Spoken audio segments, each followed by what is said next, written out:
you are gonna see some cool ass shit. Yeah, you don't want two flavor flavors. Heart transplants, brain surgeries. I've seen it all. Dude, that's fucking dope. Walk up and just get it, whatever it is. Yeah, brother. I'm trying not to laugh, bro, but Josh is fucking killing me. Guess what Navy SEALs do, motherfucker? They communicate and they're on the same fucking page.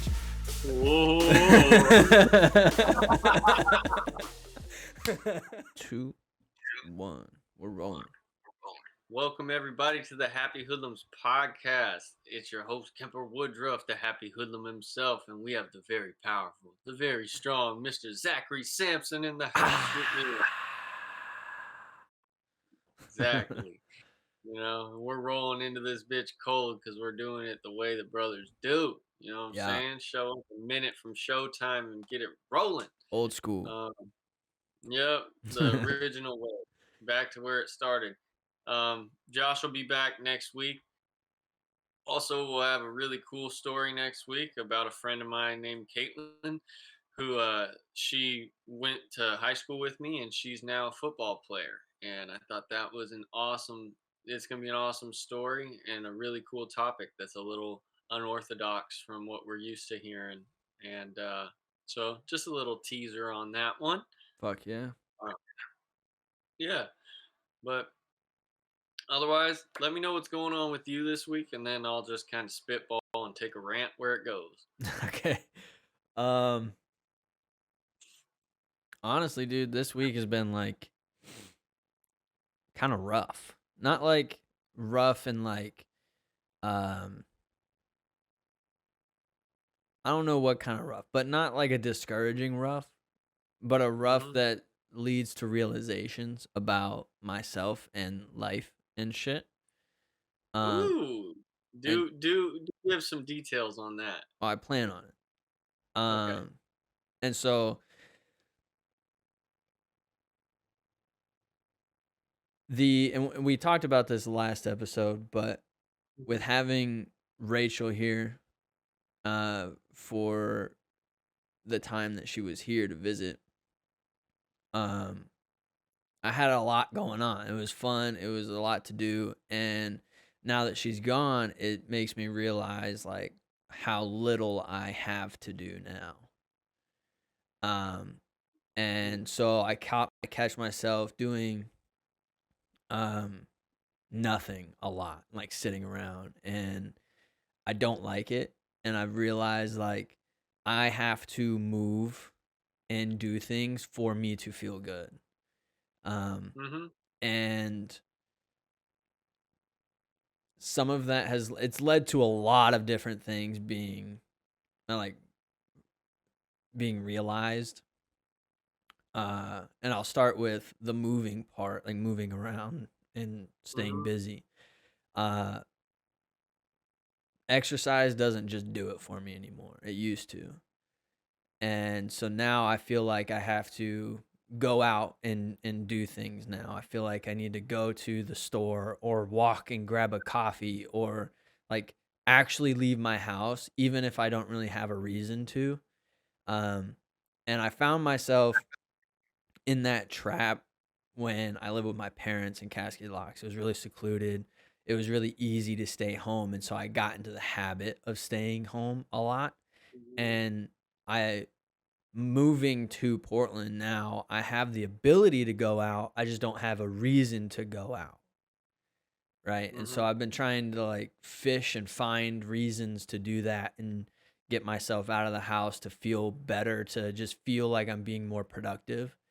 And it's kind of hard because one, I don't really have anything to do outside of my house except for go to the gym and work on the weekends, right?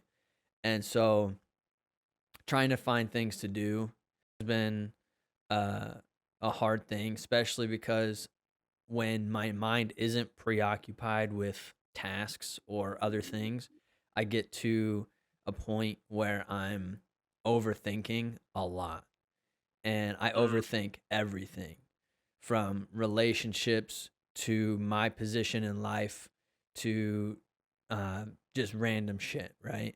And it got to the point this week that I was sitting in my living room. I was eating in the morning, drinking my coffee, and I actually brought myself to tears because I was just trapped in my head, just going through all these different scenarios, and I'm like analyzing tiny little things that is happening and the way that someone responds to a text or how they don't respond to a text or however it is, whatever it is, right? And I get to this like really kind of dark place, and Mm, s- that was yesterday. That was yesterday morning actually.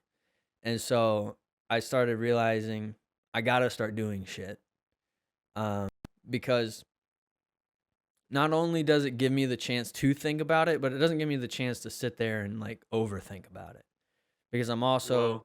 I have the time to think, but I also have I have the ability to switch from the thought to the activity that I'm doing if I needed to.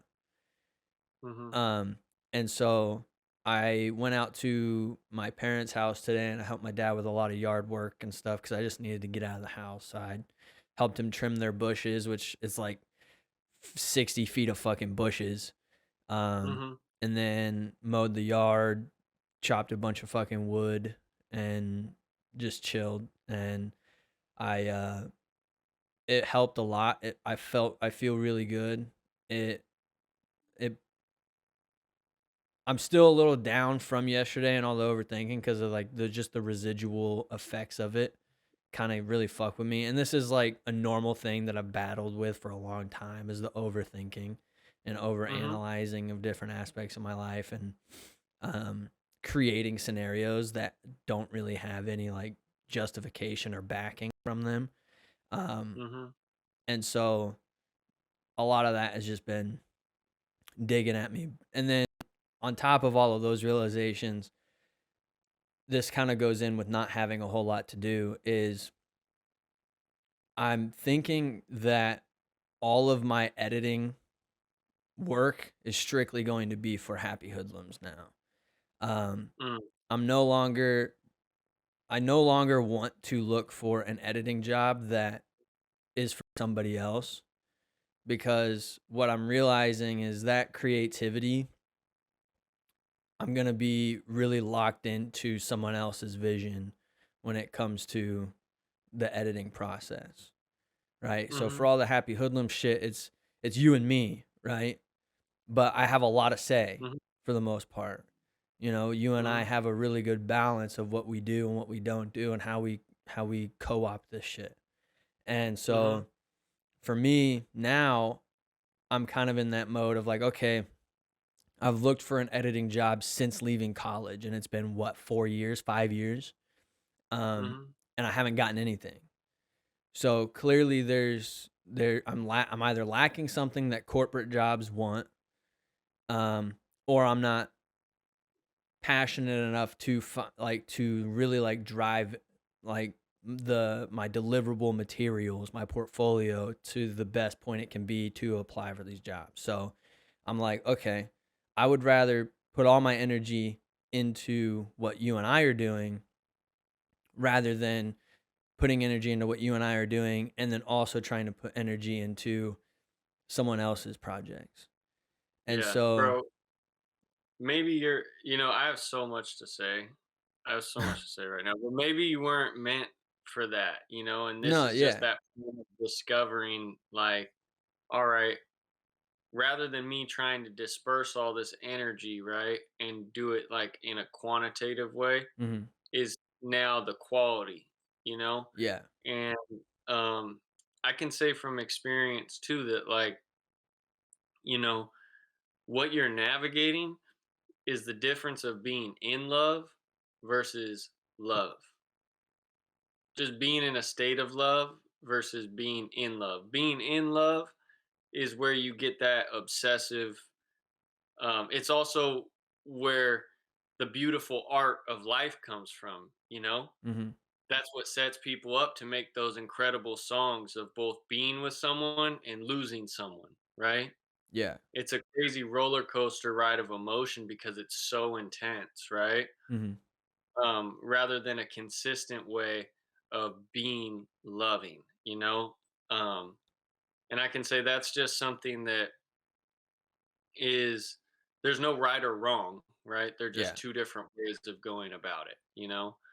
But I think there's a level of maturing in loving yourself that um, the more stable you are, the more your life as a whole can be something you love. And it doesn't take away from the quality or the depth that you love this person, Mhm. you know, but it just balances everything out. So I'm not overthinking this. There's not such high stakes put on this area of my Yeah. life. You know what I mean? Although it is very drastic in comparison to a hobby for a Mhm. lot of people. You know what I mean? Yeah. Because you go home to it, you sleep with them, you share life with them, you know? It's different. The gym's not talking back to you in that same kind of way, It's you know? the gym gets um it releases the feel good shit, and it gives you a place to put your focus and stuff like that. And that's kind of like the second half of that editing realization is that I don't want to work at a desk. Um and I feel like I need to do something that's not necessarily like super physical, but a job that gets me moving. And it's Mhm. really hard for me right now to visualize what that job is because of Mhm. my vision. Because I know like it's gonna take a specific type of job or a specific group of people for me to be able to work around Mhm. in an active job like that. Like a job that requires my body, not my mind. Because the editing thing, that's got my brain, right? Our whole business has my brain. I don't necessarily need something that stimulates my mind. I need something Mhm. that gets my body moving and gets me feeling good. Because the one thing that I know is when I've worked with my dad and doing other physical labor jobs that I've done, is when I get home at the end of the day, I feel really fucking good. Nothing Mhm. bothers me. I'm chill, I'm calm, I'm relaxed, and I have the ability to kind of like feel stress free in a sense. And so trying to figure out and visualize what that type of job is for me specifically is something that I've been kind of dealing with just today because a lot of these realizations are within the past 3 days.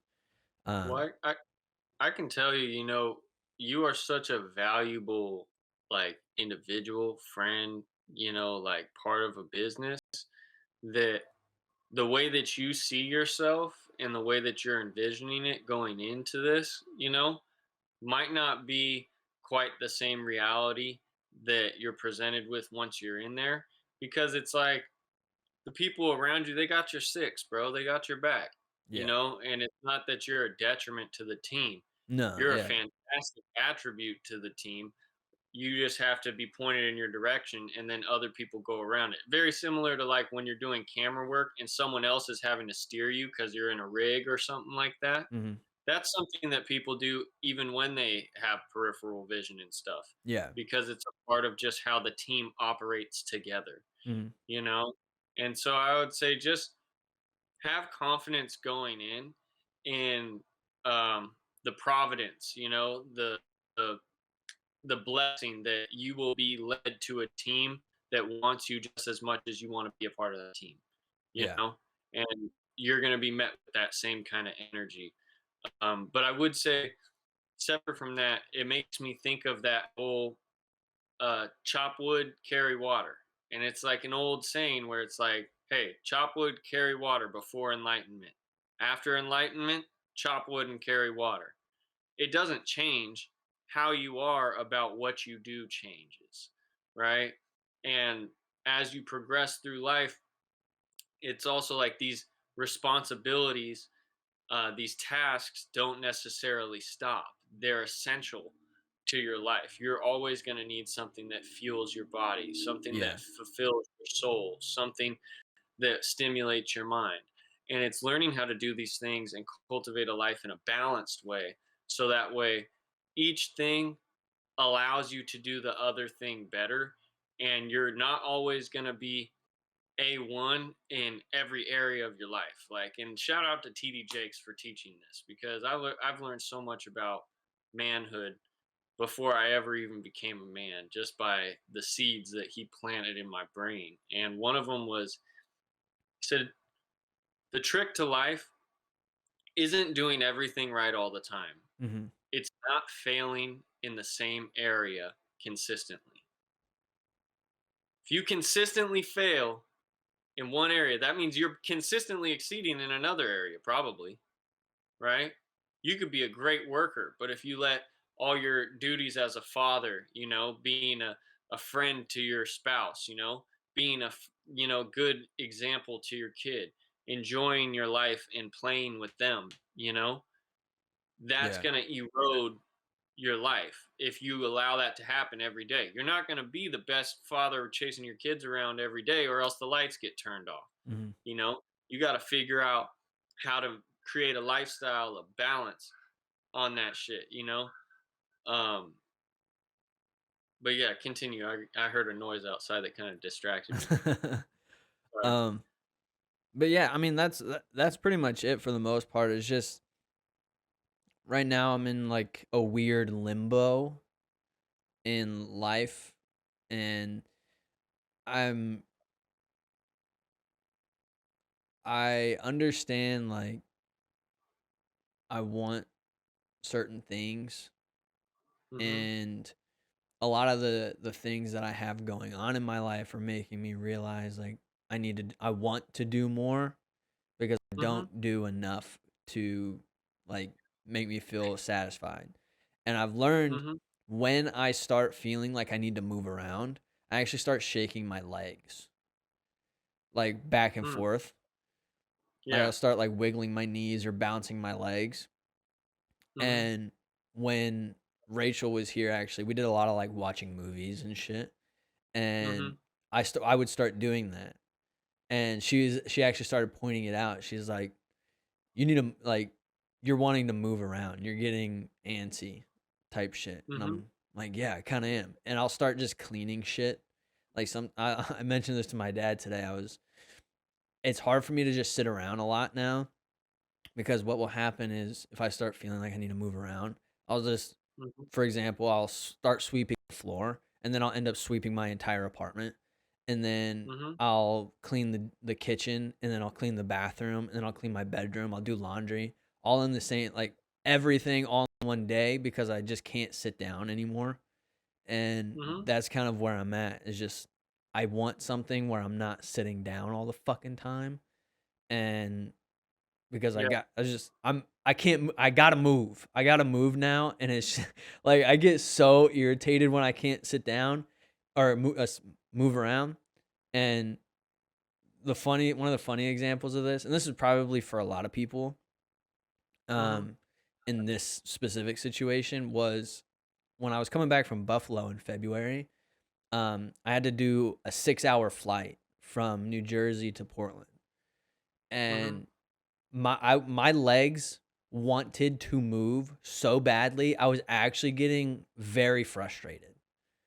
Like I was Mhm. starting to get super pissed off because my legs had this feeling like they just wanted to fucking move and I couldn't get rid of it no matter how much I shook or bounced my legs.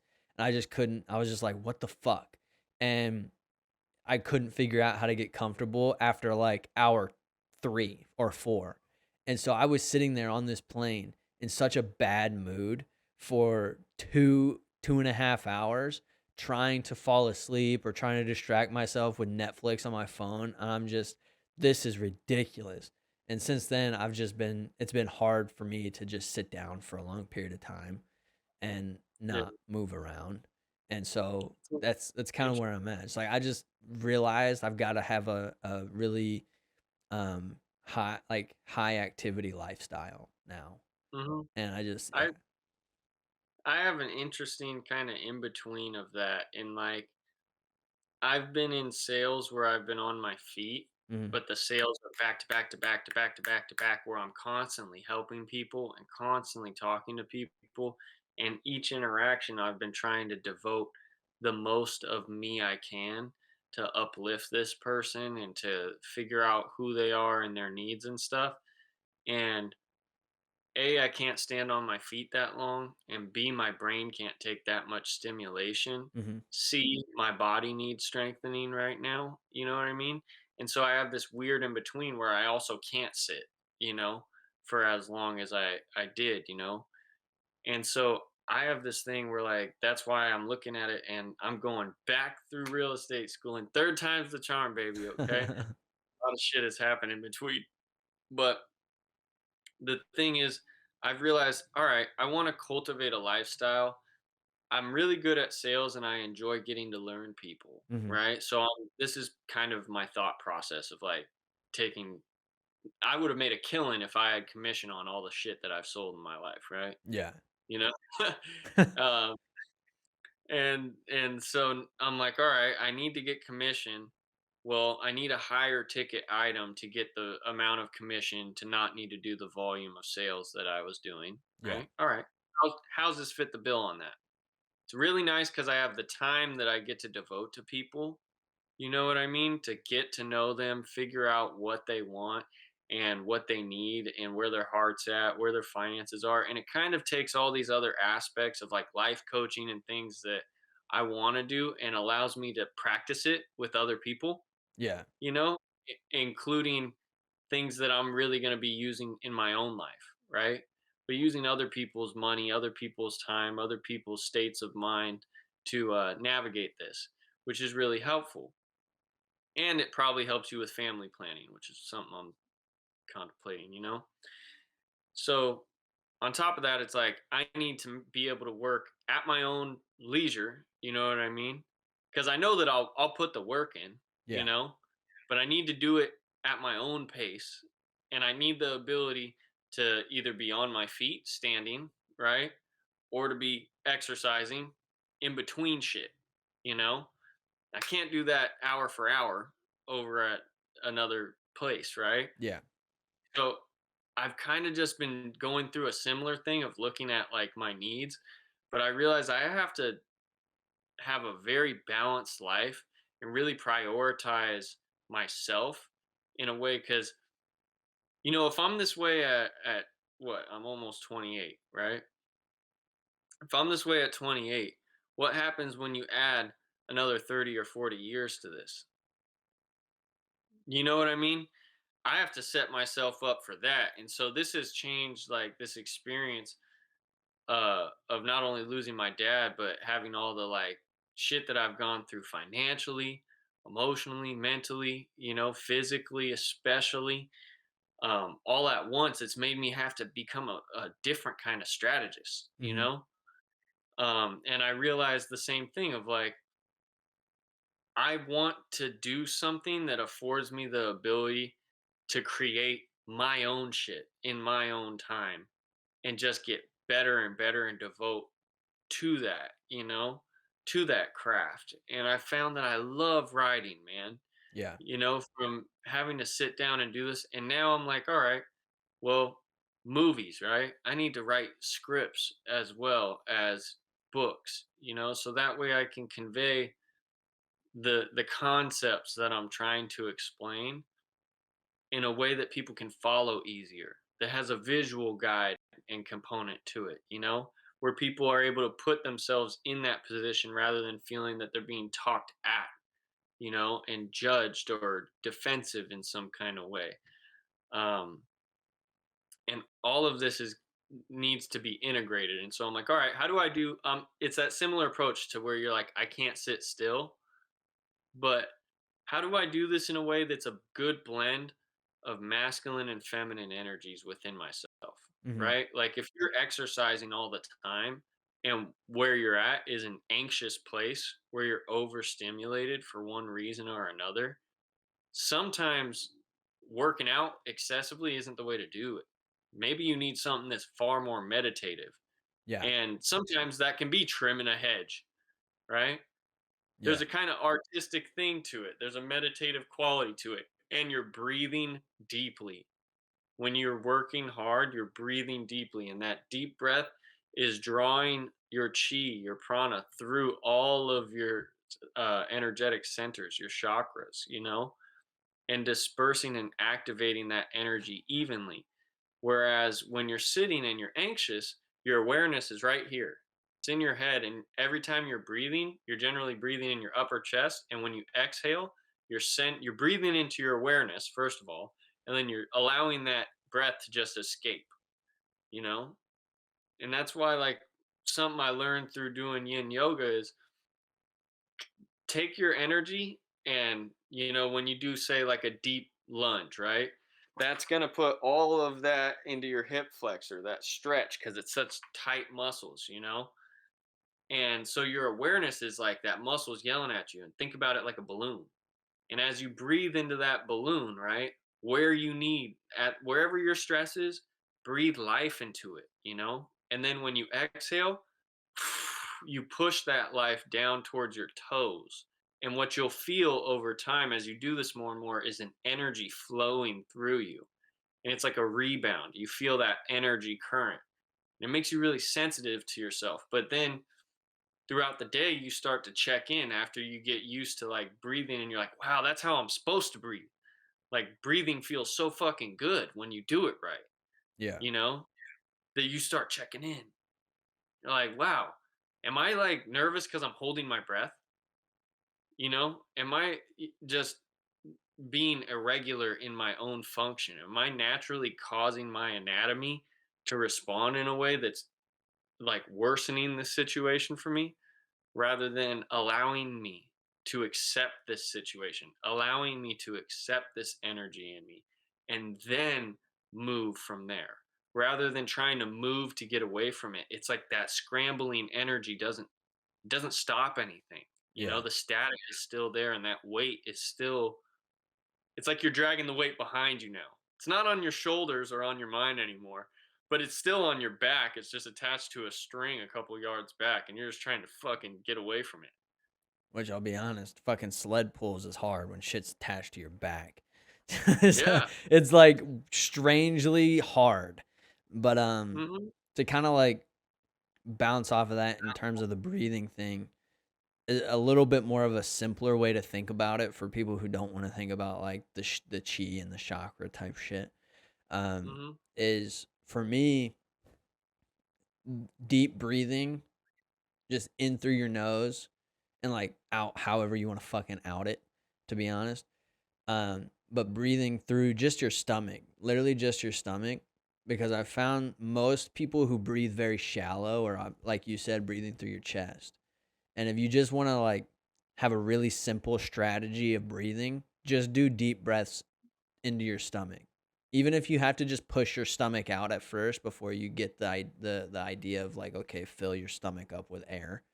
Um, that's really like that's how I've been thinking about it for a long time. And again, to like go back to my time with Rachel, she, like me, is somewhat anxious. I would say she probably has a little bit more of a higher level than me. Um, Hmm. but I noticed that she breathes really shallowly. It's like quick. It's like almost like probably not that fast, but like somewhat like that. And Hmm. I mentioned it to her, and I was like, you should start breathing a little bit more deeply. And by the time that she was about to leave, we had kind of cuddled so much that she had kind of caught on to how I breathe. And like Hmm. she noticed, she was like, how do you breathe so deeply? I'm like, I just practiced it, first of all, because it's not easy to like take in a lot of air at once at first if you're not used to it. And so you have to like, you always have to force yourself to breathe. And what I started to do is I started breathing in, because there's a weird um r- feeling in your chest when you take in the most best amount of air for a deep breath. You start feeling like a pressure is taken off your chest, almost like it, like your lungs lift a part of your chest off of your heart or whatever it is. It relieves something. And like what I when I just took that deep breath, just I take such a deep breath that it just goes whew, and that's when I know I'm like, okay, that's a fucking breath right there, and I needed that. And that's the type of breath that I take when I'm really stressed out, and I know when I breathe and I feel that, I'm like, okay, I really needed to breathe. And like Mhm. you said, being conscious of like, am I holding my breath right now because I'm anxious? Am I anxious because I'm holding my breath? Am I breathing? Mhm. Is my whole jaw and face clenched right now? And I've noticed the last week my jaw, the muscles in my face, super sore because I've been clenching my jaw. And my jaw pops when I talk, not talk, but like chew and all that. So Mhm. I'm like, I got a lot of tenseness and stress, not stress, but like tightness right now. Mhm. And so just focusing on the breathing has been huge. And yesterday, when I was having a little bit of that meltdown, that breakdown a little bit, I did Mhm. meditate for like 15 minutes. I paused what I was watching on the TV. I set my phone to the side because honestly, my phone is what creates a lot of my anxiety right now. And Mhm. so I crossed my feet on my couch and I sat there in like a slightly leaned back position with my hands on my stomach, and I just sat there breathing, and I was just thinking about just the breathing and calming myself down and feeling my body, like you were saying, is just feel where the breath is going, and kind of help relax yourself almost a little bit and just feel the energy. And I got to the point where I was like, I feel this right here. Is like Your pineal gland. I can feel my brain, and when I microdose on mushrooms, I feel it the most. Mhm. And so I'm like, I take it and I sit there and I can close my eyes. I don't see any visuals or anything like that. But I'll and I can feel my brain working. And I start like what Mhm. I've really started to do since I've started doing that is to ask myself questions when I start feeling the high coming on. Is like asking Mhm. myself like, okay, why do I feel this way about this scenario or this situation? Why am I creating this in my mind? Type of shit. And then Mhm. that's when I really start to feel my brain working. And Mhm. then I can do that without the stress as long as I continue to breathe and shit like that. And it's just the breathing is powerful. And the funny thing is it is shown in like every martial arts movie ever. Like even if it's like super fake, they'll always have some type of breathing aspect to it. Josh and I are watching this anime called Demon Slayer that is the fighting styles in it are all about breathing. So they'll be Mhm. like water breathing, eighth form, and then they'll do this like move and water fucking goes flying around and shit. And so this whole show is based around breathing techniques. And it's so prevalent in a lot of things, but even though it's like right in people's faces, a lot of people don't really realize how important breath Yeah. and your lungs are and how powerful just being able to breathe efficiently can actually Well, improve a lot of shit. also, even think about like that's one of the most addictive parts of smoking, whether it's like weed for when you're stressed out Hmm. or cigarettes. Like when I was smoking weed like crazy and I would roll a blunt, like my favorite thing about it, and I was kind of goofy, like I I was one of those people that couldn't just like light a blunt and then talk to you and keep it in the air. Yeah. It was like I felt like I was wasting weed. Like I grew up in like bro culture where they were Yeah. like, "Yo, hit that shit," and we were constantly passing it. So you would try and get as much out of it. So it was like I'd be like, Oh, you just hitting it over and over and over, over and over and nonstop. over. Like I wasn't pacing it or allowing Yeah. it to just burn like an incense. I was smoking like I was in a circle, but it was just me. But it took a while to realize, like, shout out to Sarah Spotty Hewitt for pointing that out. Like a lot of people when they're smoking a cigarette, that's the deepest inhale that they take. You Yeah. know, and it's really like half the nicotine and half your body just craving that deep breath to allow you to kind of center yourself. And I did a class Um, Thank you to Matt Schulman, my other yogi, and he was teaching different breathing styles. It was called March Meditation Madness, and he is a phenomenal healer. He is a one of a kind soul. Just oh my god, a masterful teacher, bro, of not only kinesiology but spirituality and What is all different kinds kinesiology? of like the way your body moves, the way the Oh, muscles okay. move, body Okay. mechanics, Yeah. right? Um, I believe it's the way the body moves the skeleton. But he is like an encyclopedia of any kind of spiritual, just healing in general, Mhm. whether it's spiritual, mental, whatever. But one of the things that he was having us do is what's called bellows breath, which is very similar to what you're talking about, where you take in as much breath as you can and then breathe it all out. And you're like forcing the exhalation all the way out. And then as soon as you reach that complete capacity out, you take your deepest breath in and doing these in rhythms, right? And we weren't only doing that, but we did another thing which really helped me to understand the difference between like thoracic breathing, which is like that upper chest where you feel your back and upper back expand and your Yeah.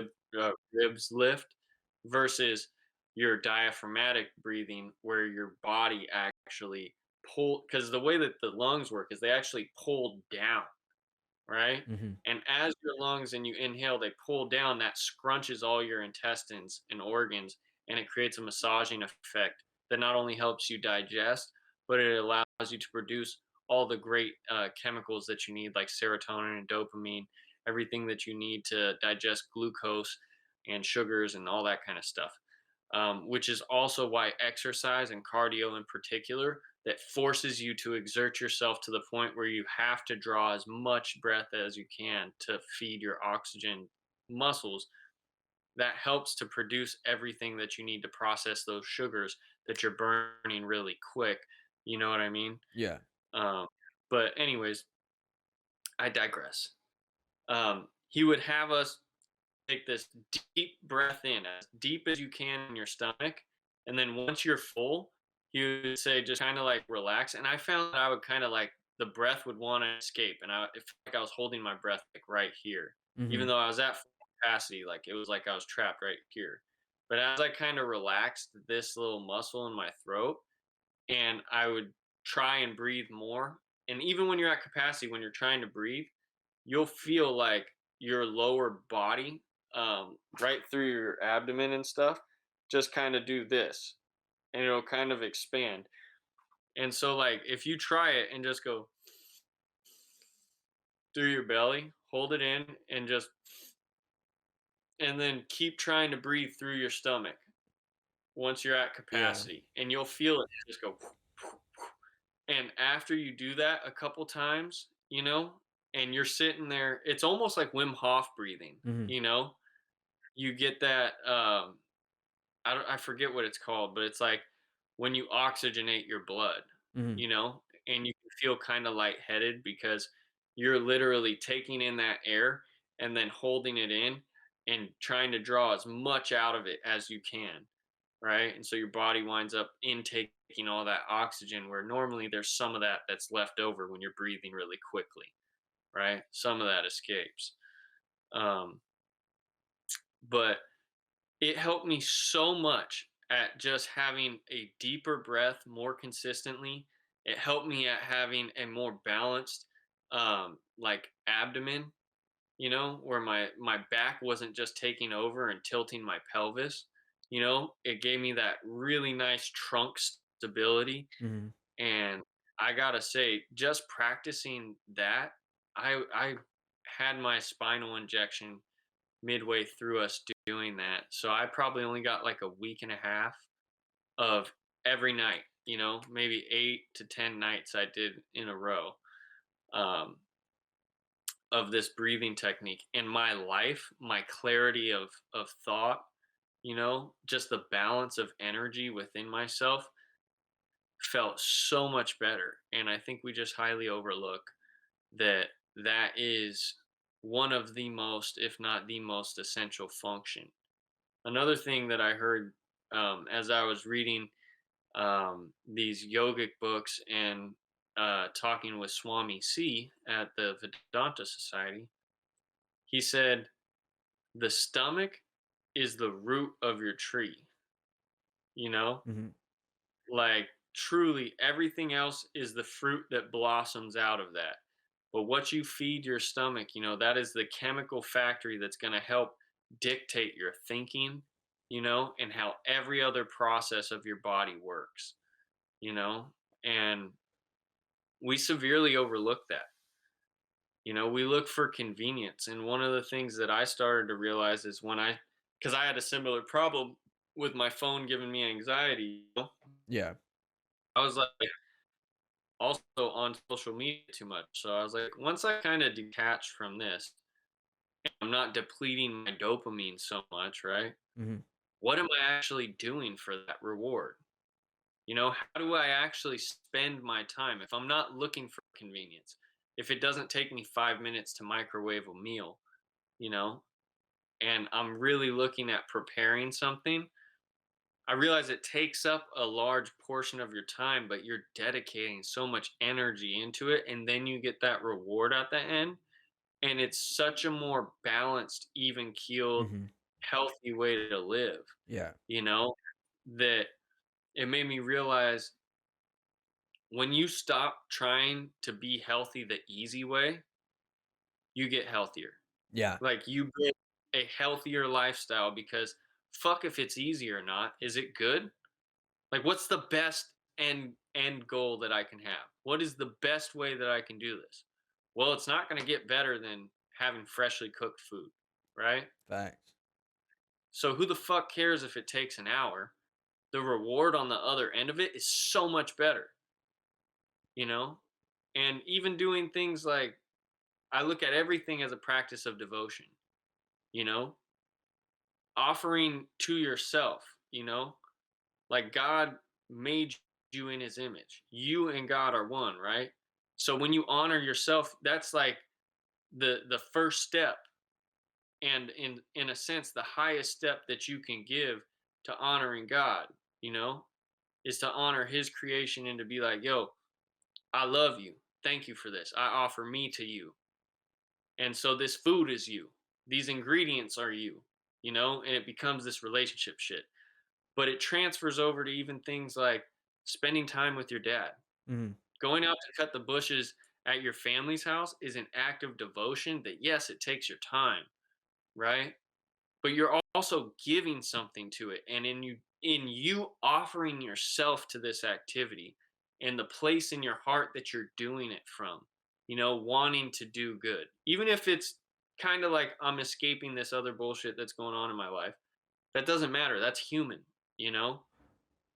But little by little and over time, as you make a practice out of doing it, you no longer have that stuff that you're trying to escape, Mhm. you know? You're doing this just wholeheartedly to do it, you know? And as it that fulfillment gets even more fulfilling because you're present in the situation. And you're also bigger than the situation because the situation's bigger than you, Yeah. and you're one with it. You're interacting with it on that bigger, higher level of awareness, you know? It's kind of like the difference between, while we're on the topic of food, sitting down and eating a meal and being completely distracted by it. And it's like you get through it and it wasn't even like fulfilling. It wasn't even, you missed the experience, you know? Yeah. And versus sitting down and like really thanking the food, being happy that you have this meal, eating it, tasting it, and being present in that experience. Now it's a joyful experience. And then you realize through that, it's all about the energy that you're bringing to the situation, you know? Mhm. Your energy is what connotates the good or bad outcome of it. You can eat the best food, and if you're all in your head, it's like you might have as well have been eating crap. You're miserable. Yeah. It wasn't a fulfilling experience. Why? Because you weren't even present. You were elsewhere. What I've You know. what I've really started doing, and this is increased more now that I live on my own, is Mhm. I do cook a lot of my meals. So like Mm. on some of my better days, on some of the days that I feel my best, I'll cook protein pancakes in the morning, right? And so I'll eat those. I'll put on a podcast while I cook them, and then I'll drink my coffee after I finish, and then I'll go to the gym shortly after. I'll come back. I'll cook another meal, usually probably like a turkey burger or ground turkey with mixed with some other shit like rice and vegetables and stuff. And then another time at dinner time, I'll cook again. And I do like what you're saying, I do get a lot of fulfillment out of being able to kind of sit there and just enjoy my food, even though I'm not necessarily like sitting there like with a huge smile on my face about how good it tastes, but I'm sitting there and I'm not doing anything really other than maybe listening to a podcast or watching a TV show, but I'm sitting there just enjoying it. I'm not like, oh, this sucks. I don't like it. I don't enjoy eating this or whatever it is. I do like, I'll sit there and I'm really appreciative of that food. And I never feel bad after I eat something that I cook. Mhm. And sometimes I've tried to explain this to people before, but I actually get a buzz off of the right amount of food. Um, Mm. so like you know how when you eat, you get that feeling of just being full and bloated and kind of tired and shit like that when you overeat, or Mhm. you don't feel necessarily satisfied when you undereat. When I Mhm. eat the perfect amount of food, I actually get a buzz in the back of my head. Mm. Like if I were to have like one drink of like a really strong shot, it's that type Mhm. of buzz in the back of my head. Mhm. And it's fucking amazing. The first time I felt that was when I was in college and I was eating every 3 hours. And this is what actually helped me lose weight. Is I ate every Mhm. 3 hours, just small meals every 3 hours. And every time I ate, I felt a buzz. And that's actually what got me really um connected with the food that I ate and made me have a better relationship with food was that smaller meals or healthier meals made me feel good, and when I found the right amount of food to eat for a meal, I was like, "That's it. Perfect. I can eat that all Mhm. day long and feel perfectly satisfied every time." And Bro, yeah. it's interesting that you say that, like the relationship we have with food. And I'm Mhm. sure people say that a lot, but like for me, someone who underate for a long time, you know, because for a long time, man, I'm not gonna lie, I really was not in that place of like adulting for me. You Yeah. know, I'd make sure everyone else was good, but I do like bare minimum for me, you know? And this was like something that I've changed, but it's getting better and better.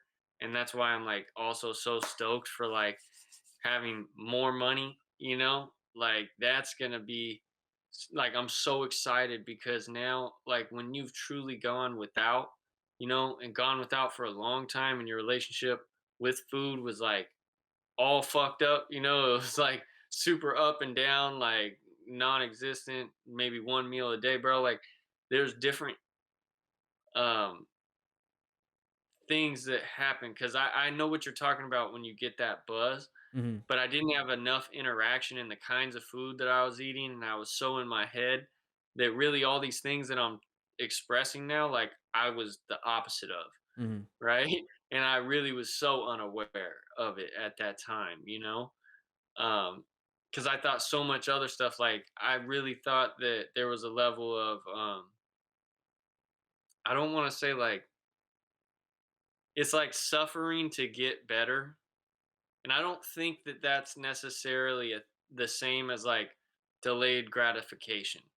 Yeah. There's some people that have like gone without in a way that was constructive versus destructive, right? And I don't think that I was on the constructive side of that except to learn, you know? Um, and now knowing what I know, I'm so excited about keeping that level of like I'm so happy when I eat food now. Like I'm so happy that I understand food in the way that I do, bro, cuz I'm like I get stoked. I know what Yeah. you're saying when you're like just to eat. I'm like, "Yes." But to not have to worry about eating and to be able to balance things out and then like look in the fridge and be like, "Oh shit, I got yogurt. I know I got like some kind of nuts or oats in the cabinet that I can mix or like fruits. You know, I can make smoothies if I want. I can have vegetables, like all different kind of shit because I will say though, also, shout out to Andrew Tate because I've always loved onions, like raw onions, and I didn't really understand like why. But yo, I've been just cutting like an onion in half, and if like I'll eat it just piece for piece, just peel it back and just eat raw onions, Pass. bro. And yeah, a lot of people will, but, Pass. but what I'm, there's a level of like superfood and like health that truly fulfills for me. Yeah. You know, everybody's gonna be different, but I can say that like I actually feel so much robustness and like strength out of eating it, you know, that and garlic and turmeric. Like those three things, if you fuel the fuck up on it and make sure you also have something as a good source of positive probiotics in your system, you can actually go with less food and still be like highly functional and have a strong immunity, you know? Mhm. And that allows you to take that one meal that you get a day.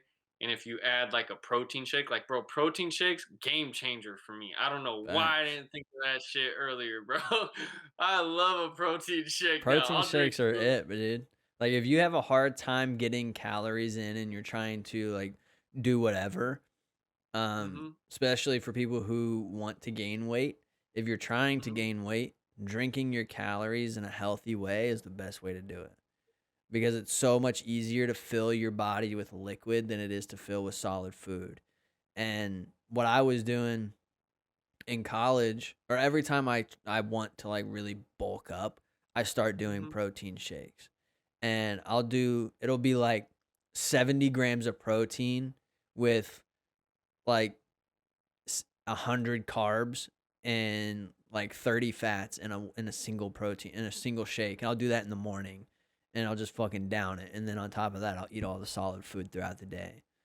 But Yeah. protein shakes really are the fucking way to go. It's insane. It's nuts. Yeah. And like I didn't really think about it, but I'm like, it's so economically friendly. Yeah. You know? Yeah. Like fucking get you a couple shakers so you're not out on dirty shakers, you know, Hmm. and just do your thing. Keep the Cause shakers washed. That's the important part. After you drink out of it, rinse it the fuck out. Don't be a yeah, fucking disgusting pig and let it sit there and mold and fucking get all stinky and shit for 4 days. And then every time you open yeah. it, you hate your life. Rinse it Hmm. the fuck out after you're done, motherfuckers. Like, goddamn. Tired of And these it's stinky shaker memes. It's annoying. yeah, dude, I'm telling you, it's a game changer. And I'm starting to realize like I love looking at things as a science. Like I Yeah. really enjoy writing so much now and like documentation of things that are helpful for me and wanting to share them that I'm starting to look at like books like this size, right? Yeah. Just a small little pocketbook. Um, I love books these size because you can fit a lot of knowledge in it. And one of my most favorite books, I actually have it down here. You know, while you Um, find that book, a book that I read that's similar to that size is the Book of the Five Rings by Miyamoto Musashi. oh shit, you're the third person to mention this to me in like 2 days. It's a great book. If you want to read it, I got it. You can have it. I need to read it, It's bro. so Yes. good. It's really short, really quick, and even if you don't fight, if you're not a fighter and you read this book to adapt it to life, it's it's pretty dope. But the book is actually designed to read it multiple times, so I'm gonna want it back after you read it. But All right. yeah, you can have it whenever you come Yeah, over. bro. I'll come pick it up. And you know what would be awesome What? is if I read it, then you read it, and then we cross reference it on the fucking podcast. Okay. I think that would be a cool way to do it. So I'll Sounds take good. notes when I read it. Yeah. And Um, highlight shit if you want. I don't care if you write in it. yeah, So, bro. This book, The 7 Laws of Money. I okay. read this when I was probably like 18, right?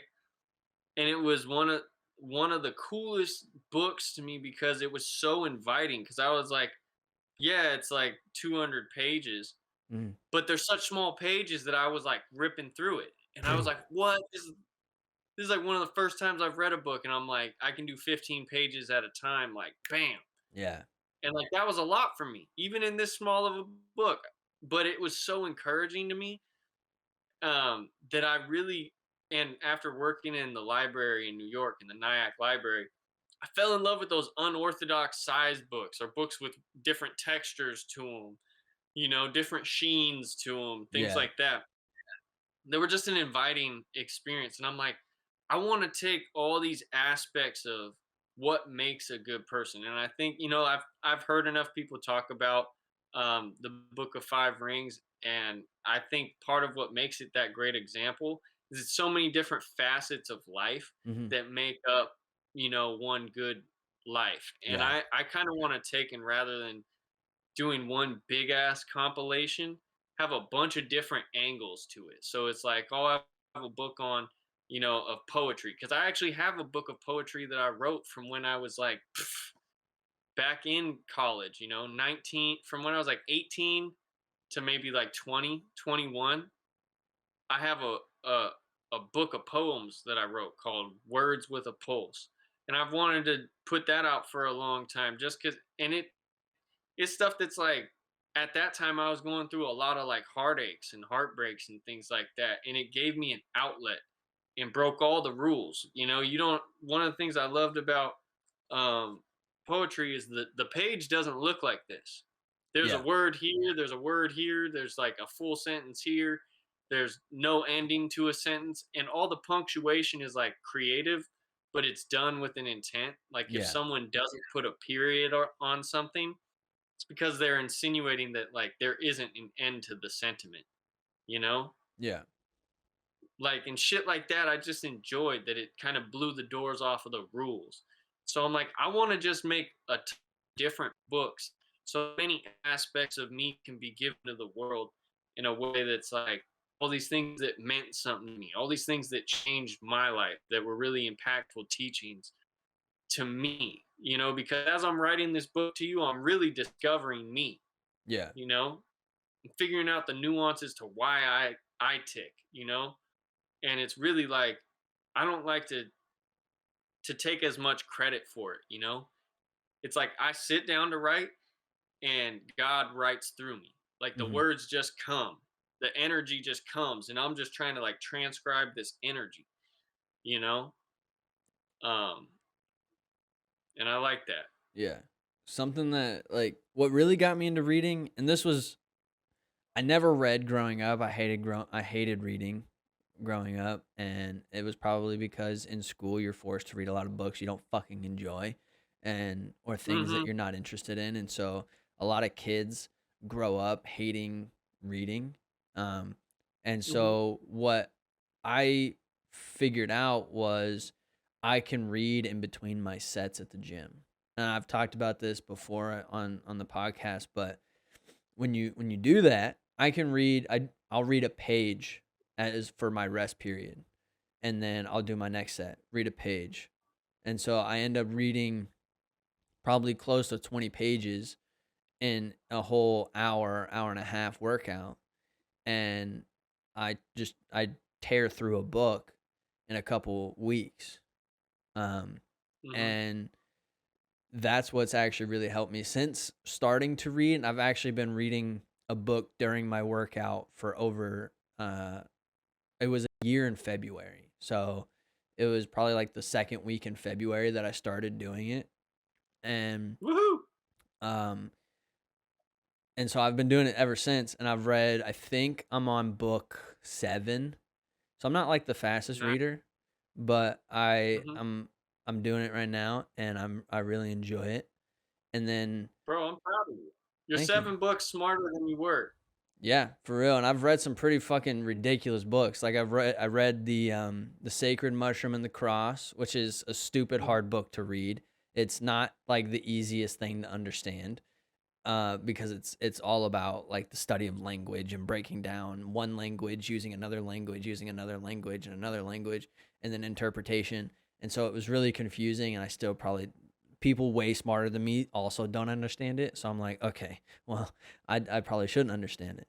And then I've read books like Meditations by Marcus Aurelius and the Book of the Five Rings. And Meditations by Marcus Aurelius isn't the easiest book to read either, it's bro. not, it's That's not, dense material and it's really philosophical. Like there's yeah, many layers of like as you're reading it, it's also like you have to go, fuck, what's the like metaphor in this? for You real. know, because he may have said it one way, but underneath, there's a meaning just screaming at you. Yeah, and you gotta really kind of like read it slow and maybe reread stuff. But I want to reread that book as well.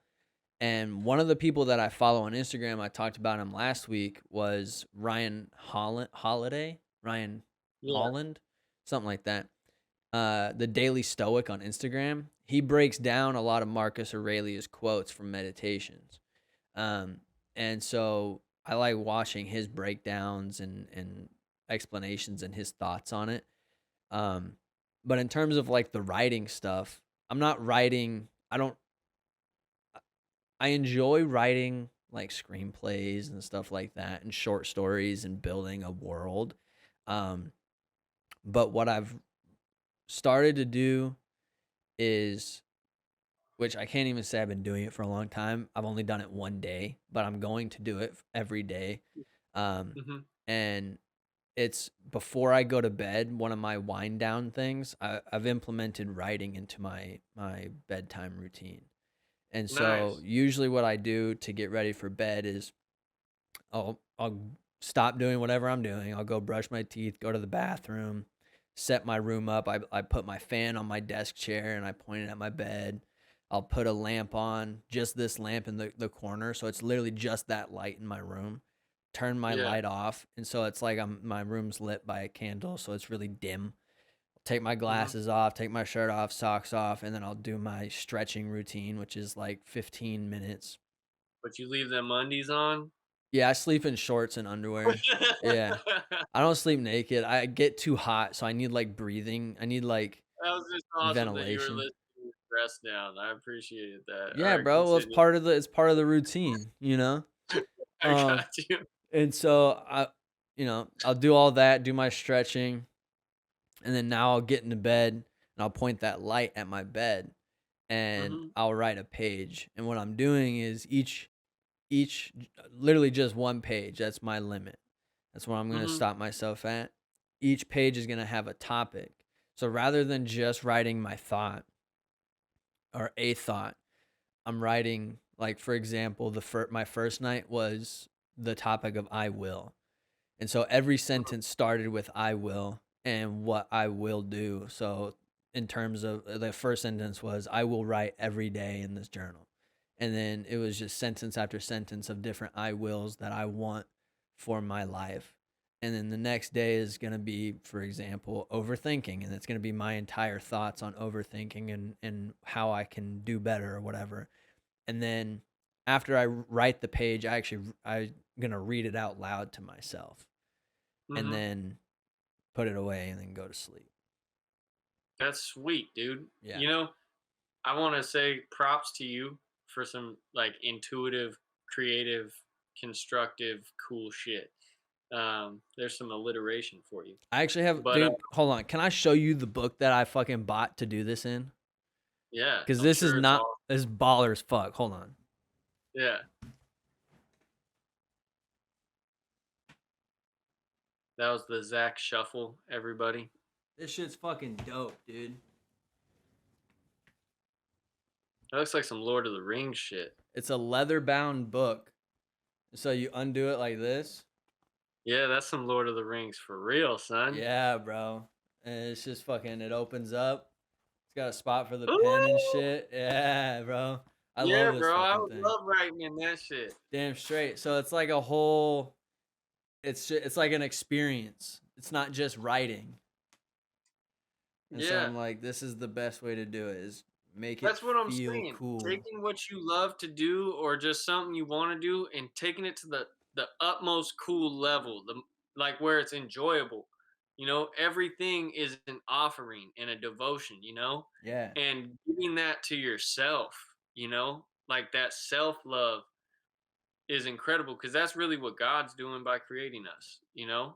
This is his self-love, Facts. you know. But I want to share two things. One, something that I would do when I was stretching is I would write, and this is something I came up with when I was sad. Hmm. But I think I got this from like Abraham Hicks. I'm pretty sure. I picked it up somewhere along the way. I've looked at a lot of teachings, but they made a lot of sense to me with lists and activities I could do. And I called it my really good day. And I would look back on my day and write down anything that I can remember. Hmm. You know, oh, this person smiled at me. You know, this person was really nice when I was checking out at the cash register or something. You know, I was feeling nervous, and then this person came up and was a friend to me. Hmm. Whatever it was, I got to eat good food, any kind of thing that it was. I had enough money for my gas. I would get down to like simple shit, like my body can digest food properly, you know? Like even even if my back was hurting, I was able to stand upright all day. Yeah. Sometimes your list is like it gets down to the simple things, but they're really profound. Um It's like small being, which seems to be a really common theme for other podcasts, but it's like you're thinking of all the things that you're grateful for because they're kind of small things that you're also realizing that are also good. And mhm. so writing those down and being aware of all the good things that are going on, it's a form of being grateful, which is Yeah, awesome. and it's training your brain to be grateful, training your Yeah. brain to appreciate. And like really this is a perfect segue into what I'm about to read. But words, words controlling um life, Hmm. and how we understand words is really important. And if we don't understand words, it can really screw us up sometimes in our interpretation of things. Um, and sometimes looking up words, uh, especially as you're reading, right, allow you to be able to appreciate the text more. And appreciation, by definition, means to add value, Hmm. right? And so, training yourself to add value to any situation that you're presented with, you know, is really what that was cultivating. But this is coming from the Bhagavad Gita, and this was written by Swami Prabhupada. But I was reading this, and it was talking about where the balance of consciousness in society comes from, Hmm. right? Good versus evil, that whole construct in people's doings, because no one's inherently evil since we're all made of the same matter that is the creation of God, right? Yeah. Um, but we're learning how to be good. We're learning how to be better, you know? And in this, it says, this is the scripture, and then following the scripture is Prabhupada's like explanation of it. And this is such an interesting book too because it's only a part of the Mahabharata, and in it, uh, Arjuna is the main character, and he has to fight his family, right? That is basically they were trying to figure out who's going to inherit the kingdom. A whole bunch of shit went down, and um, they really disrespected his wife Sita in front of like the royal court, and he was trying to figure out how to pardon or like get away from war. and it wasn't going to happen. War became inevitable. And Krishna, who is like the supreme personality of the Godhead or of Christ, right? Embodied in the form of Krishna, sides on Arjuna's side. And so Arjuna is like about to go to war, and he finds himself stuck because he's seeing all these people that he loved, you know, and he has to kill them now, right? Yeah. And so Krishna's trying to talk him through what he's about to experience and understand and explain the morality behind all of it, right? And so it's a very interesting story, especially how this dude's explaining it because he goes into such details. But this is the scripture. It says, when irregulation is prominent in the family, O Krishna, the women of the family become polluted, and from degrad- degradation of womanhood, O descendant of Varsni, comes unwanted prodigy. Now he explains this, right? Because a lot of us may feel somewhat conflicted, like I was raised by a woman, like, you know what I mean? Hmm. And it says, good population in human society is the basic principle for peace, prosperity, and spiritual progress in life. The Varnashrama religion's principles were so designed that the good population would prevail in society for the general spiritual progress of state and community. And then it says this, which is what I highlighted. Such population depends on the chastity and faithfulness of its womanhood. As children are very prone to be misled, women are very similarly prone to degradation. Therefore, both children and women require protection by the elder members of the family. Then underneath it says, being engaged in various religious practices, women will not be misled into adultery. According to Kanakya Pandita, women are generally not very intelligent. And so I was like, hold on, what? And I was like, I need to go back and check this out, right? Yeah. And so I looked up the word intelligent. And what I found is that intelligent isn't just by definition to be able to acquire knowledge, right? And apply it. There's also intelligence in the form of like the military, right? Like counterintelligence kind of Like shit, finding information. and weaponizing it, Yeah. you know? And so I'm looking at it and I'm like, oh, he's talking about that women are not inherently like going to seek out uh and weaponize knowledge that they acquire, although um by their nature of being feelers, if their feelings are hurt because they're betrayed by bad men, if Yeah. they're misled because they're seen as uh the driving force of like purity, they're the life givers, um that if they're misled wrong, and they're done wrong, they're going to become more promiscuous and less of a good judge of character. And they're going to constantly, you know, uh, adopt these traits that bad men have, right? Which is to take and weaponize knowledge, And what we see in our society is people trying to game a chick, trying to, manipulate her mind just to get her body, Hmm. right?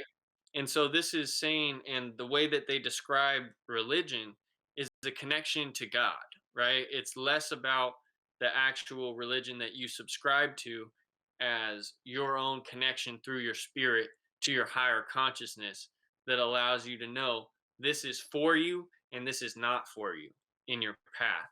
This is going to be beneficial to you, this is going to be detrimental to you, and spiritual guidance coming from inside of yourself. And if you don't nurture that, right? If you don't have a way set up, a ritual type thing set up for you to nurture that, and offer your mind and your guidance to this, then you're going to fall into traps much easier.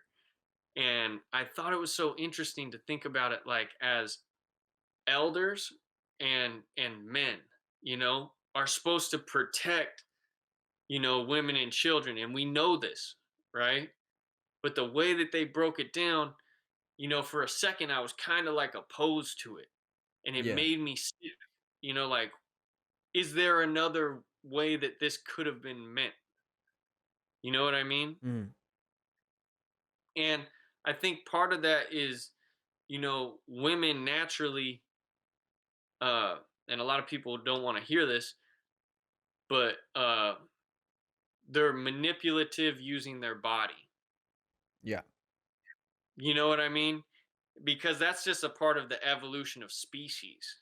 You know, their body is also, and their beauty is, and their proportions and everything are what attract men, you know, and they're also attracted to men that are, the biggest, the strongest, the whatever, Hmm. right? A man has to have certain attributes, and their physicality, their masculine traits, um, are often expressed through aggression or survival, you know? And the way that a man has to go about surviving is different than a woman, you know? We face different threats and different oppositions, and we have to maneuver ourselves differently. And although we're in the modern age where it's not quite the same, that hard wiring and that human nature is still a thing that's ever present. And we're just learning how to transcend and become more balanced, and more nuanced within ourselves. Because men also have female energy, that feminine energy that balances out the masculine, Yeah. you know?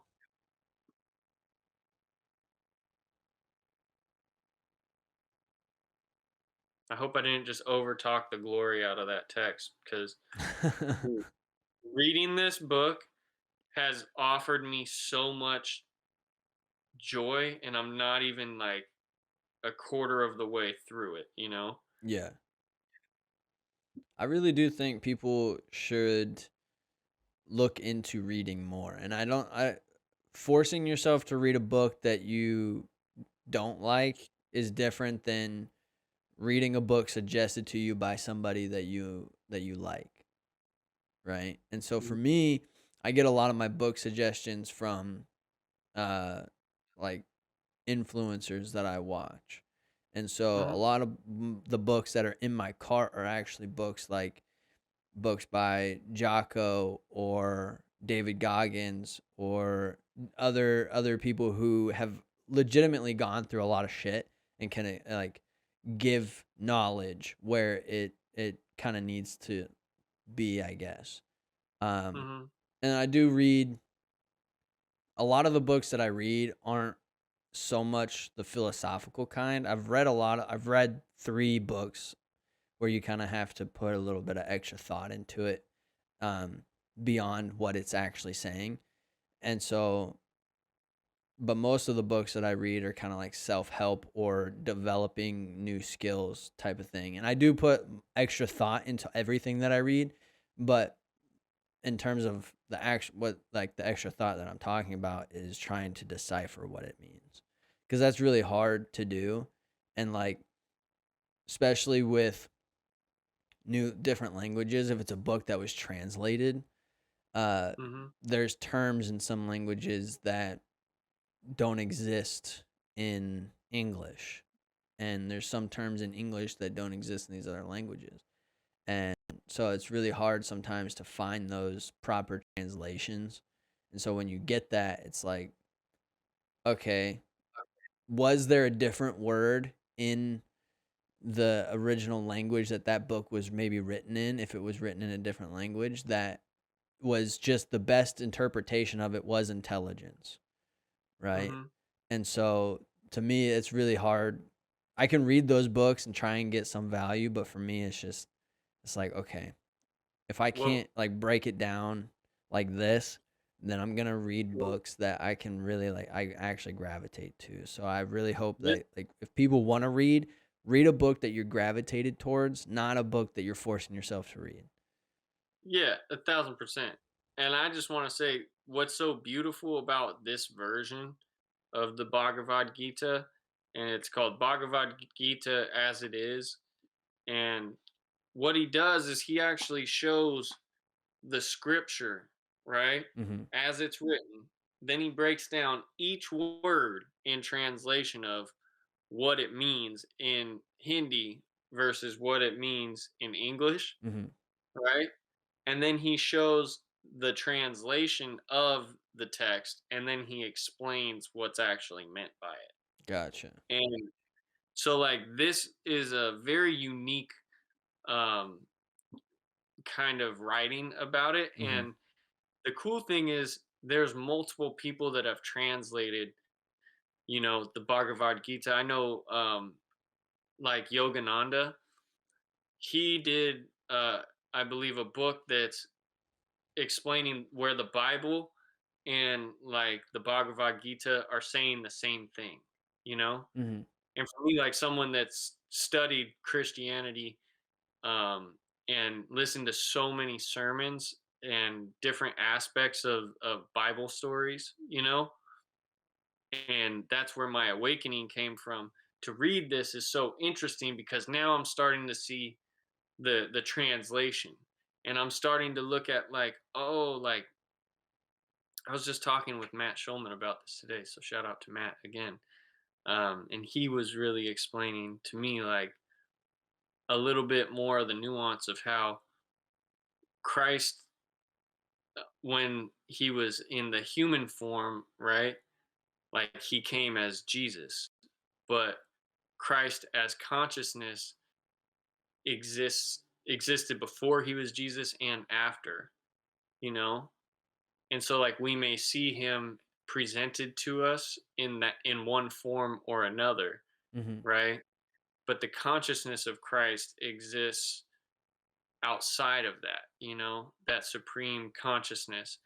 And so it's really interesting as I read this that I have this like other backdrop, you know, really, and it's more like at the forefront, Yeah. And as I'm reading this other material, seeing the resonance, with it and the crossover of the principles. So that way I'm like, oh, these are fundamentals of like human nature based on the psyche of people, and there is a difference in the psyche between men and women inherently in this walk that they come to experience in life, Yeah. but in each man and each woman is masculine and feminine, and we experience these things in different ways, and so I think this book is also a really interesting thing because we see someone in Arjuna who's like meant to be, he's a king and a priest, you know? He's a man that's noble, but he also doesn't get to do just what priests do and be, away from battle. Mhm. He has to stand up and defend righteousness, physically. And so it's so interesting to see this person who's like ordained and is a peaceful person in crisis at what they have to do, have to kill someone they love, have to, even though they're fighting for what's good, it hurts them, Mhm. and seeing this dialogue of vulnerability and God also giving the real for real of like, no, this human life, this material life comes with a level of suffering that just because you're a spiritually enlightened being, you don't get to escape out of, the death and destruction or whatever you have to incur in a physical lifetime. And that's why I think this is such a valuable and different kind of teaching than what Christ offers throughout like the Bible. It's just a different way because it's so intimate. It's a friend, a man whose friend is God Mhm. talking directly to one another back and forth in this dialogue amidst the fucking chaos and the highest stakes of his life, And I think it's so relatable, you know? Yeah. Yeah. Something So I can't. that kind of So, reminds me of like there's a show from the History Channel. It's called Vikings. mm-hmm, Um, it's really good, and in that there's a priest who's like a missionary who mm-hmm, goes to the main Viking settlement. His name is Athelstan or Athelstan, mm-hmm, something like that, and he rooms with Ragnar Lothbrok, and he them two together end up like developing a really strong bond. But throughout mm-hmm, that, Athelstan is like a slave, and then he's kind of like a warrior at the same time, and he does a lot of things that he's really conflicted with because of his religious background. But he does mm-hmm. it kind of in a way to survive, kind of what you're kind of saying in terms of Yeah. that. And so it's and then but in that story, Ragnar and Athelstan developed like a really close bond. And Mm-hmm, so much so that Ragnar wears Athelstan's cross, even though he doesn't really like he's not a Christian. He wears it mm-hmm. until the day he dies. Yeah. And so it's It's like yeah, it's pretty awesome. But yeah, yeah, like there's so much beautiful stuff in this, hmm and in that I'm sure, I've seen a little bit of that show and it was really cool. it's a great fucking Um, show. 10 out of 10 but yeah, recommend. like Krishna says some incredible stuff where he's like, um, Arjuna doesn't recognize that Krishna is already, because he's the supreme Godhead, right? hmm He's already deemed that these people that are like have committed such moral atrocities, right? They're already set to die, Yeah, right? And they're set to die at Arjuna's hand, right? And Arjuna's like, how do I commit this sin? How do I kill these people and not be held accountable to this? hmm And it's interesting because what Krishna tells him, he says, while you're fighting, I want you to keep your mind on me. Focus on me, and I'll guide you. And he's basically saying, like, take your consciousness and place it in a heavenly place. Do everything that you can to seek to do it morally, yeah, as you're going through this challenging situation. And it won't taint you with the karma, because of the stance morally that you're taking while like doing this action, right? And it really highlights like life is about how you do things and your willingness to do them, you know? yeah. Um, I wanna. My first thought on that was, and this is kind of going against what you were saying a little bit. Yeah, that's fine. Um, if I was a sick fuck and I heard what you just said, I would instantly become a religious nut. And then all of a sudden, now everything I'm doing is in pursuit of that and it's for them. And so then I would start justifying it that way, and everything Mhm. would just and I'm sure it's happened We talked in about history. becoming a Dexter. And so I would start now justifying everything and being like, it's a holy act that I'm doing, and so it can't be wrong. And so now all Yeah. of a sudden, so I'm like, that was my first thought when you started saying it. I was like, well, a sick fuck is gonna adapt this type of mentality and be like, I'm doing it in a holy mindset. So it's okay. It's fine. Guys, I'm murdering for the supreme whoever I pray to, you know. Yeah. So I'm like, No, that's why I'm saying you're thinking like Dexter. yeah, for sure. Like I'm Yeah, like, yeah. I know where you're falling. yeah. Look, if you have to read it and really take a step back and look at things in terms of not only like reincarnation and the Mhm. concept of like us coming here to work out not only things from our past life that are unresolved, you know, but you correct these things that you did wrong in your current life as you're evolving, Mhm. and we go through many times in order to continually purify ourselves up to it, and that basically a lot of what they're saying is like this material world is so enamoring that people get trapped in the illusion, and they start to value things over principles, Mhm. you know and this is the process that we go through as human beings in many lives to begin to switch that around and put it in the right place where things become secondary in this inner world of morals and principles and who we identify ourselves as for the right reasons, doing things the right way, you know um that takes prominence, and this whole belief system is that over time it will naturally switch, you know, but it won't switch until you know better. And sometimes you can't know better until you do wrong and get spanked for it through your karma, Mhm. right?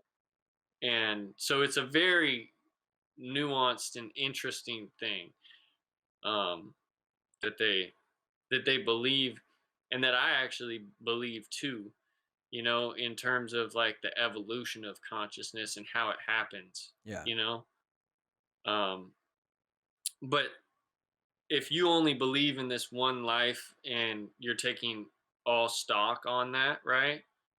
Um, and I'm not saying that like, oh yeah, just go kill people. Yeah. You know what I mean? Yeah. Like you're fucking held accountable to the shit that you do, you know?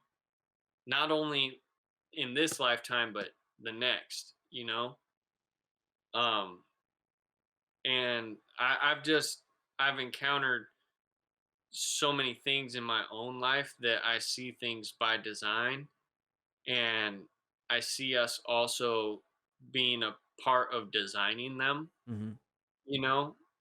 through our willingness uh to act and why we act. And I think that this is really a journey of the heart, you know, and learning how to live from the heart in a way that defies logic, that defies the illusion of why you can't get something in a righteous way, you know? Mhm. Um, and I think it comes back to something I've mentioned many times before of the concept of good success and bad success, you know? And that's a biblical term where they say like good success. And it's like when people think of a successful person, they don't think of them as bad. Like, oh, I didn't know that you could succeed and achieve and have done it in a bad way and Yeah. it be a bad thing. You know, Yeah. you can even do the right things and have a great business that profits the world, but you did it for the wrong reasons. And so it's not good, you know, because it degraded your inner value, your inner expansion of your consciousness, Yeah. My first thought when you say something like that is um like the Chinese factories where there's nets to keep people from jumping out of them, which are virtually slavery. And it's like the Mhm. companies that are utilizing those tactics and those people are succeeding but in a bad way. Mhm. And so there's modern day versions of that, and even like when you go back to things like this, so this is a really popular topic right now, which is like cobalt mines. Cobalt is Mhm. really important in all of the processors and chips and stuff like that, and batteries for electric cars and cell phones and stuff like that. And Mhm. there's a lot of people that are virtually being enslaved to work those mines. Yeah. And it unfortunately fuels the world in a sense. And so it's kind of like a version of bad success. And there's definitely better ways to do it to where it would be a good way and more friendly for the people that are involved. Um, but yeah, that was kind of like the first thing that came to mind is just the modern day slavery that kind of fuels a lot of the big corporations that influence a lot of the things that go on in the first world countries. Yeah. Yeah. And yeah, we can go on and on. I was going to say one of the things that kind of brings to mind for me is if we were to do this in a more sustainable way, we would have to get smarter um, as a society on not only the speed at which we frivolously invent new subtle tweaks to technology, Mhm. you know, and like rather than Apple releasing a new phone every year, you know what I mean? Yeah. Create the phones in a way that isn't fucking them over. You know what I mean? Yeah, it'd be like every Like, 5 years instead, where the jumps between the performance is far more significant. Where it's yeah, not like, and oh, now all of a sudden we have a battery that lasts 5% longer and you got a camera with 10% more zoom. It's you yeah, go from the flip phone to the fucking iPhone 12 type shit. yeah, And it's a and yeah. the price would reflect it, right? Mhm. You Yeah. would have to pay a little bit more for that, right? Yeah. But also on the flip side, we could then afford to pay people better and have more people, you know, subbing in and working less amount of time so they have less exposure, Yeah. and these are things that I think would be progressive.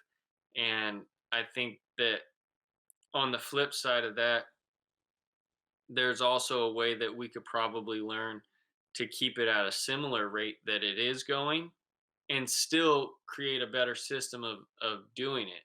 Mhm. Still finding economic incentive and reason, that we can do it. But I really think that the leaps and bounds are something that people are going to become um, more particular about, especially as our society is driven to a point where modern societies become more debilitated, Mhm. and in need of quick, right now lifestyle shit, you know? And I don't think the world's gonna be like, oh my God, once the ice caps melt, we're fucked. Like, I really think the world's going through ebbs and flows, and there's a plan for all that. And I don't think the Earth realm is like going to end. I think that consciousness is taking this shift, you know, from being very destructive, over to being more constructive predominantly, Yeah. you know, and rather than being strictly consumer driven, we're also being driven towards being more productive, in all areas of our life and looking at the true fruit of the outcome, so it goes back to us like cooking that meal, Mhm. taking time. And I think we're seeing a higher demand for that in society and people trying to learn how to integrate with it. Now it doesn't matter if the phone got better, you know, if we're not able to use that and integrate it that's functional into our life, Mhm. if this convenience is making us more dysfunctional, which is I think what we're kind of realizing, we're going to have to restructure. And I think there's a lot of people that are going to get it and some people that aren't. And I don't think that we're at the point yet where the masses of people, like the predominant mass of people, are willing to do what it takes to be an Elon Musk. Yeah. You know what I mean? They don't have that capacity for belief, let alone the drive to make that happen yet, Mhm. you know? And I don't think that other people can't be that. I think that that's actually like a standard that optimal people function at. And the flip side of it is how do we do that in a more balanced way, right? Like, because I was watching that Elon Musk like Joe Rogan interview, and he's like, "You don't want to be me." Mhm. Like you would go crazy having the amount of Yeah. like data that's like pouring through me, And he says like his you know? brain never shuts off. Yeah, and it's like, all right, how do you and can we have that? What does it look like Mhm. if Elon Musk isn't just all that acceleration in the smart department? You know, Yeah. what if that's balanced out through all of his life? What does that look like now? And I think that's what I'm really intrigued about this progression that's happening. And I don't think that it's productive for the people that are those producers and are living that extreme to feel bad about the people that aren't. Yeah. It's like just keep being a great example. Keep trying to affect as many put as many ripples out there as you can that people can catch that wave. You know what I mean?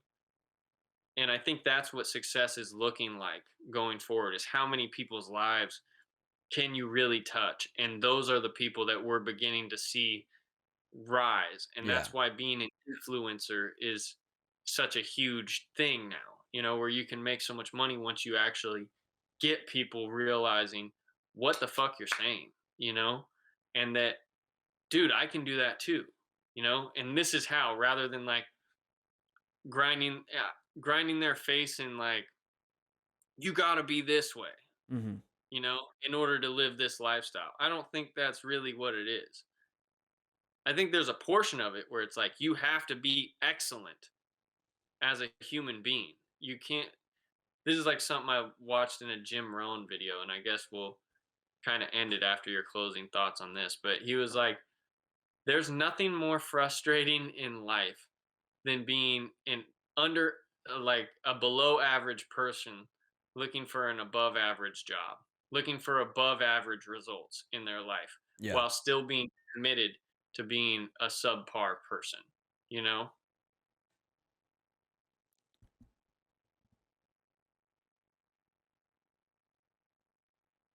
I My knee what?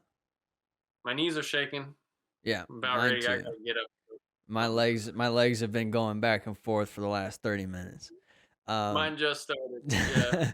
um but just to like my closing thoughts on that statement you just said, I constantly feel below average and that Mm, my goals are far above what I should be shooting for, right? So like I feel like a below average person shooting for above average goals.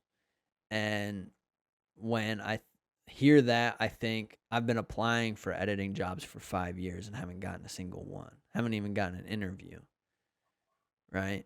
And so I start thinking like, oh wow, okay, so maybe my goals are a little bit above what my skill is, or maybe I'm looking in the wrong area and I should be focused more on something else that I'm better at or something.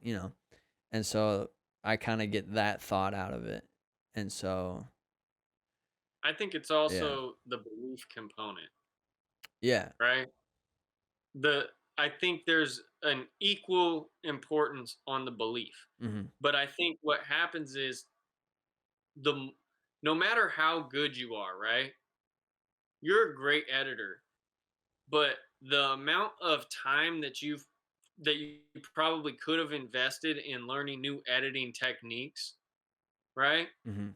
has stunted your confidence in your ability to edit on that level, right? Because Yeah. there's this unknown, like and pardon me for saying this, but it's like the way that you progress, right, is you have to keep nurturing that skill, Yeah. not just by doing it and doing it on this level. It's by continual education to keep your level going higher and higher and higher, right? Facts. Otherwise, you're like, fuck, dude, I've been doing the same thing for so long and I'm not getting results. I think the education portion of it has to be met with the application. And then in that process, your confidence is so strong that your interview process, your application becomes that much more radiant, and attractive on an energetic level. Yeah. and you don't have any fear going in. You don't feel subpar because you know you've been putting that work in. So it's not like I need to get this job to then put the work in, right? It's like job or not, I know I'm putting that work in. That job's inevitable. That's mine already. Yeah. Nobody's it's coming because no one's gonna outwork me for it. You know what I mean? Mhm. I'm gonna keep getting better until I get it, so it's done, you know? And when you have that kind of energy about it, it's like you can't feel subpar because you know you're constantly outdoing your performance bar. You're constantly raising the bar on yourself outside of getting paid for it, right? Yeah. And I think that's the real formula of life. Like whatever it is, you have to keep outdoing yourself, and that's why I say, and I've said it a bunch of times, but this is my definition of love. Like wherever you set that bar or draw that line in the sand, like this is how far I'll go. This is how good I am. Love exists on the other side of that. Yeah. Love That continually pushes you. that's kind of there's a speech by Matthew McConaughey, and I don't know if you've ever seen it, but he talks about Mm-mm. who his hero is. And he didn't know, so someone comes up to him and asks him, "Hey, who's your hero?" And he said that he has to think about it. And so he said a week goes by, or a certain amount of time goes by, and the same person asked him, "It's like, okay, have you figured out who your hero is?" And he says, "My hero is me in 10 years." And so he says, the guy who asked him is like, "Okay, I'll come back to you in 10 years." Comes back in 10 years. He's like, "Are you still your hero?" And he's like, "Hell no. My hero is me in another 10 years." And so he says, "I'll never be my hero, but I always got something to strive for, something to always be better for, kind of thing." And so that's kind of what reminds me of you saying that bar. It keeps shifting and going up and up and up. He says like stuff so cool, man. Yeah. You should look that up. Matthew McConaughey's hero speech. I'll have to. Yeah, it's But not super long. It's super cool though. It's awesome. yeah, love it exists on the other side of as far as you thought you were willing to go. Like if you really love something, dude, Yeah, you're gonna push beyond, and it's gonna continue to like. There's a hunger where you can't deny it, yeah, you know. And like for me, I guess that's why my biggest, I guess, or one of my greatest desires, my ultimate desire, really, is to investigate um the experience and cultivating the relationship that I have with the unconditional love of God, hmm, and Christ within me. Because I really do have like a connection that's visceral that I feel, you know, and learning the nuances of that and how to um, be an influence and an example of that. So when yeah, people come across me, they know that like there's just something about that dude that just touched me, that nourished me. You know what I mean? Because I know what it feels like to have lived without that, you know? And I don't know how people are so fucking strong, yeah, you know? Like really it was surrender and brokenness, that and a lot of suffering that got me to that place, where it's like that's all I want, like I seek that peace, and it's like now that I have it, it's like continually having it for myself and being that in all areas of my life, so who I am for me is who I am for you, you know yeah, like just purity, and striving for that, you know um and I think finding different ways of sharing and expressing that is really my goal, is to cultivate that and express it in different ways, to be the best example that I can be. And it really is that whole like living right now, knowing I'm that person 10 years from now, right? And interacting with reality right now from that place of like, no, I am my hero. Why? Because it's already done. I'm not gonna stop to be that, you know? Mhm. I am that in my mind right now. I've already created it, you know? And now it's like pushing myself. And by the time I really am in the way that you and I are looking at each other right now, that I'm standing here, oh, got my glasses, that I'm standing here as that guy, you know, now there's a new version of me. And I think that's what he's saying about his hero speech. You know, I'll have to go and watch it. But it really is that, like, it's done already, you know, and living in like oneness. You are the one from the Matrix. You are one, Mhm.